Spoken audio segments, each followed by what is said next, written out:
Un partido no tan amistoso. El 13 de mayo de 1990 más de 20.000 espectadores presenciarían el partido de fútbol que iniciaría una guerra que dejaría más de 190.000 muertos y una descomunal pérdida material e histórica de la gran Yugoslavia. El Dinamo de Zagreb era el equipo anfitrión y el estadio Maksimir recibió con mucha violencia más de 3.000 hinchas serbios que querían presenciar el encuentro. El partido fue muy violento, varias tarjetas rojas y amarillas se sacaron y al final ganó el Estrella Roja 3-1. Al final, la hinchada de Estrella Roja estaba orgullosa de su equipo y empezaron a insultar a los jugadores croatas. Con la tensión los croatas empezaron a lanzar a la cancha cuchillos, piedras y otros objetos. Los hinchas del Dinamo se sentían resentidos por la goleada. Además la policía ayudó a los serbios golpeando a los anfitriones. Todo se salió de casillas y la violencia se tomó el lugar. El capitán del Dinamo, Zvonimir Boban, golpeó ante las cámaras a un oficial de policía con una patada voladora y encendió la brecha de violencia en las calles. Los croatas ofendidos por la derrota abrazaron la bandera independentista que iniciaría una guerra de 5 años. Nacionalismo croata. Franjo Tuđman. Desde los años 80, el historiador y político Franjo Tuđman empezaría una campaña por toda Europa occidental para apoyar la independencia de Croacia. Para entonces pertenecía a la República Socialista de Yugoslavia. Luego de la Segunda Guerra Mundial se había creado un Estado socialista que aglutinó muchos países de etnias diferentes y que además, se odiaban entre ellas. Los croatas ocasionaron más de 100.000 serbios muertos en la Segunda Guerra Mundial. Bajo la bandera de un grupo nacionalista y terrorista llamado Ustaša que se había creado en 1929 y cuya idea central era una nación croata, fanática del catolicismo, perpetuaron sus crímenes con ayuda del clero y de los nazis.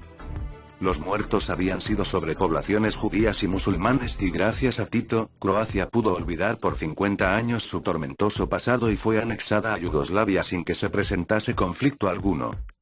En la campaña nacionalista de Franjo Tuđman, los valores Ustaša salieron a luz.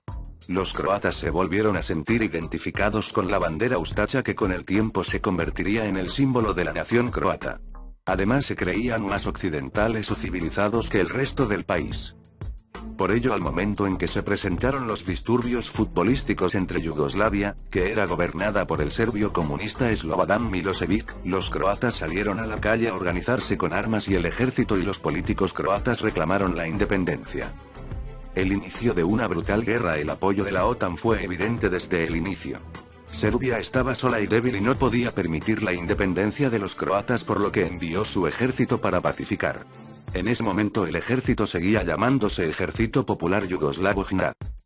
Los croatas se organizaron y miles de mercenarios de la Europa occidental llegaron para apoyar la resistencia. Además los croatas permitieron la entrada de los medios de comunicación más conocidos de Occidente. Periodistas y cámaras retrataron la guerra en las ciudades y en los campos. Aún así, nadie se esperaba ver tantas atrocidades. Los croatas se sentían occidentales y deseaban establecer lazos económicos con dichos países y muchas cámaras lograron ver los tanques desolando ciudades, lanzallamas explotando edificios, torturas a enemigos serbios, entre otras cosas. La brutalidad de la guerra fue demasiado impactante. Uno de los símbolos más representativos es la Torre de Agua de Vukovar, pues ella está destrozada por bombas enemigas. Muchas casas y civiles terminaron enrolados en el conflicto que estuvo hasta 1995. Al final más de 20.000 croatas habían muerto y 150.000 serbios. Lo que deparó un partido de fútbol. El fuerte nacionalismo croata aprovechó el fanatismo futbolístico de 1990 para separarse de la nación yugoslava. Las personas se sentían identificadas por la creencia de que eran diferentes y mejores que los serbios y las otras etnias que vivían en el país. Sentían que su país era salvaje por culpa del socialismo, de los musulmanes y los judíos que vivían en las costas mediterráneas. Deseaban a toda costa que el catolicismo fuera la religión oficial y apoyaron la Unión Democrática Croata, desconociendo las masacres que habían hecho por el mismo fanatismo nacionalista medio siglo antes. Actualmente, este partido de fútbol junto con otra decena, son la fehaciente prueba de la conexión entre el fútbol, la política y la guerra. Los intereses que movía el nacionalismo de Tuđman beneficiaron a pocos aunque se aprovecharon de las masas futbolísticas.